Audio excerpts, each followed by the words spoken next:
Do people ever question your identity? Of course. The train is coming.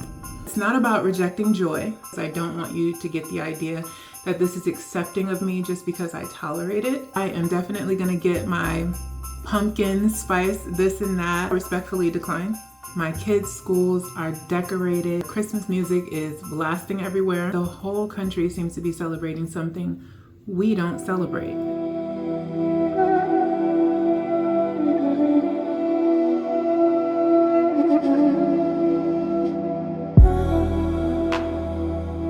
Every year around the holiday season, I get asked essentially the same questions. Questions I think people are honestly curious about, especially when they find out that I'm a Muslim revert, that I am born and raised in America, therefore I'm African American, and that I'm a wife and mom living in the US. People wonder how I move through a world where Christmas music is blasting everywhere. Holiday parties are happening everywhere. My kids' schools are decorated, and the whole country seems to be celebrating something we don't celebrate. So today I'm answering 10 intriguing questions that I generally get asked around the holiday season. Let's get into it.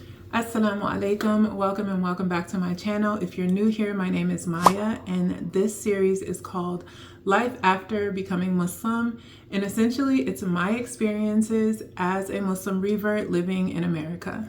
Question 1. How do you balance being true to Islam while still trying to honor your non-Muslim family's traditions? So I would say in the beginning, it was a balancing act.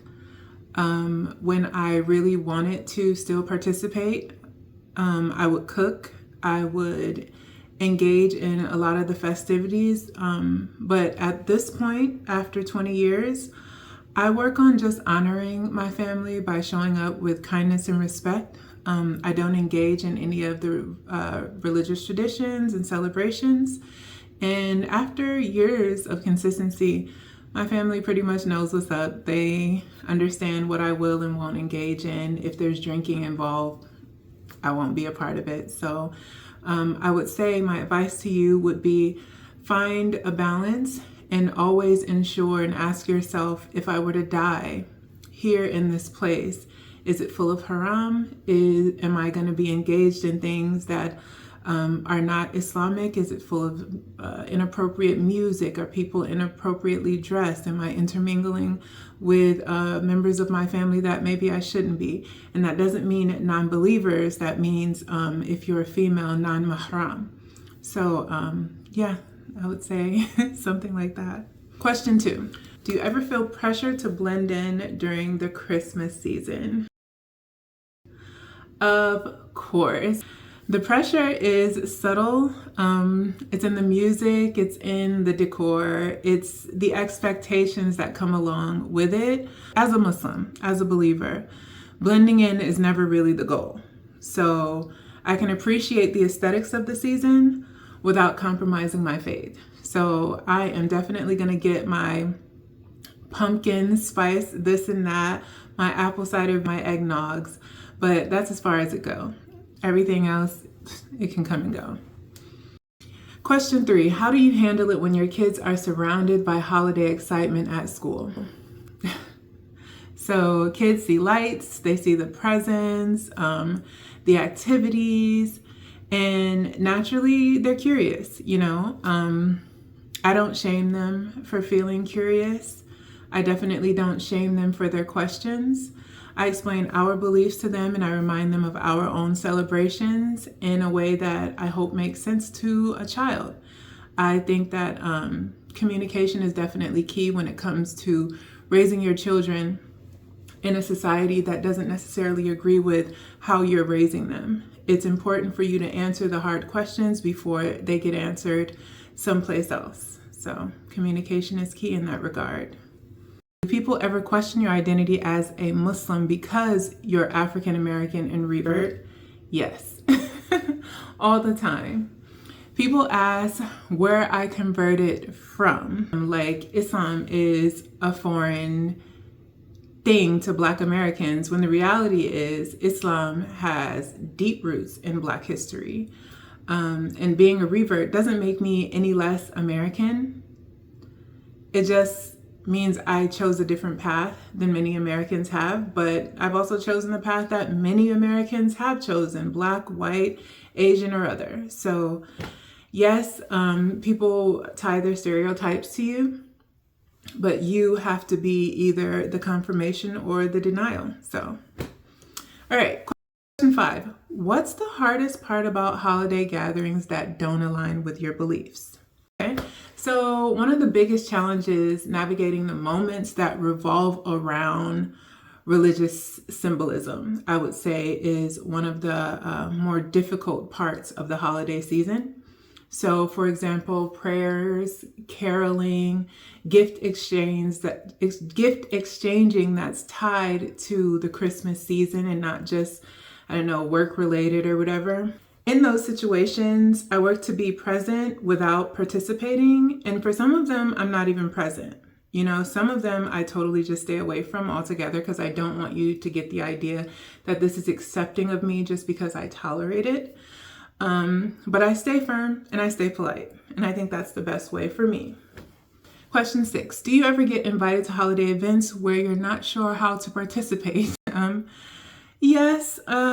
And I think many Muslims have dealt with this. I've been invited to people's houses. Like, for example, if my boss is a male, though he be a married male and his wife will be present in this, that, and the other, he may invite me to his home as his co-worker, as his subordinate for the holiday celebration.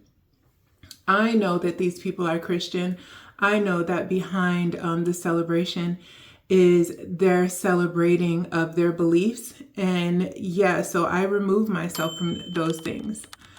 My rule is if I can attend without compromising my faith, I'll go. If it's centered around religious rituals, though, I respectfully decline. And honestly, people generally respect that clarity. So I've been lucky in that sense.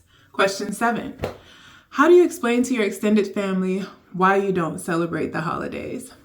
I keep it simple. I keep it honest. My family is, at this point, they're really, really understanding. Most of them have done their own research on my beliefs at this point. And so some of them don't even ask me or invite me over to things that they may have before.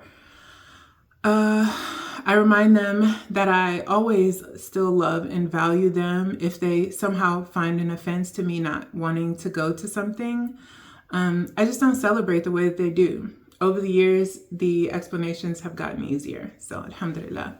Question 8.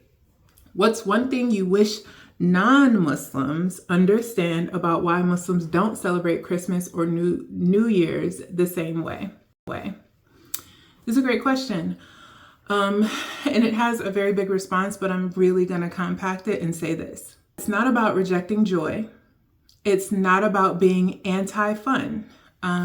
It's simply that our faith has shown us that these celebrations are not in the glory of God. And that's what our celebrations are about. And so that's why we decline to celebrate, because for us, there isn't anything to celebrate. Yeah. That would be my response. Question 9. How does being a wife and mother shape the way you approach the holiday season compared to your early revert years? Wow, alhamdulillah. So there's a huge difference. Back then, everything was new and sometimes awkward. Now, as a wife and mom, my goal is to create a peaceful environment for my family, consistent environment. I teach my kids through example. And so I like to show them how to respect others, but to stick to your beliefs. Question 10.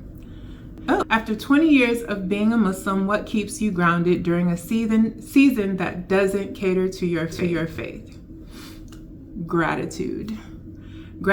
Knowing my relationship with Allah is bigger than any season. That is the key to pushing through anything that doesn't align with me in regards to American ideals and such.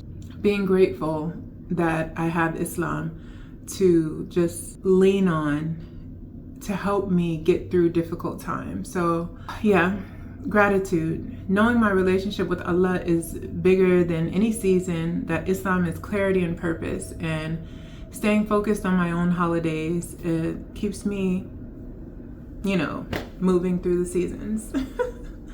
So this was a very really quick impromptu video. I've been wanting to get one out for a while, especially in regards to this subject matter, because I think it's a huge one.